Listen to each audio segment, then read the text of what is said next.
What is treatment of melasma? Melasma can be very slow to respond to treatment, especially if it has been present for a long time. Treatment may result in irritated contact dermatitis in patients with sensitive skin, and this can result in post-inflammatory pigmentation. Generally, a combination of following measures is helpful. General measures: discontinue normal hormone contraception, year-round lifelong sun protection, wear a broad-brimmed hat, use broad-spectrum very high protective factor SPF 50 plus sunscreen applied to whole face daily, year-round. It should be applied every 2 hours if outdoors during the summer months. Sunscreen containing iron oxides are preferred, as they screen out some visible light as well as ultraviolet radiations. Alternative as a well-used makeup that contains sunscreen. Use a mild cleanser, and if the skin is dry, a light moisturizer. Cosmetic camouflage makeup is invaluable to disguise the pigment. Topical therapy. Tyrosinase inhibitor are mainstay of treatment. The aim is to prevent new pigment formation by inhibiting the formation of melanin by melanocytes.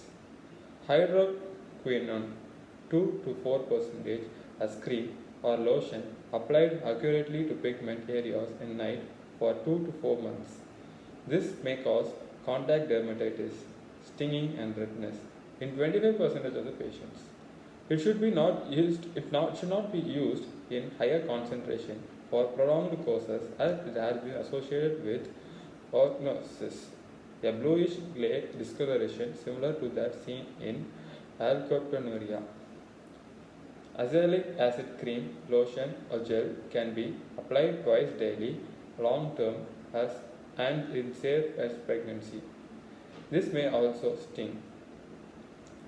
Kojic acid or kojic acid dipalmitate is often included in formulation, as it binds copper required by L-DOPA, a cofactor of tyrosinase. Kojic acid can cause irritant contact dermatitis and less commonly allergic contact dermatitis. The mechanism of action of cysteamine cream is unclear but is thought to involve inhibition of tyrosinase. A study of 50 patients with melasma found cysteamine cream to be slightly more effective than a placebo cream. Ascorbic acid or vitamin C also acts through copper to inhibit pigment production. It is a well tolerated but highly unstable, so is usually combined with other agents. Methimazole, antithyroid drug. Cream has been reported to reduce melanin synthesis and pigment in hydrochloroquine-resistant melasma. New agents under investigation include zinc sulfate, arbutin, and deoxyarbutin from berries, licorice extract, rosinol, resveratrol, 4-hydroxy-anisole, 2,5-dimethyl 4-hydroxy 3,2-H-furanol, and or N-acetyl glucosamine.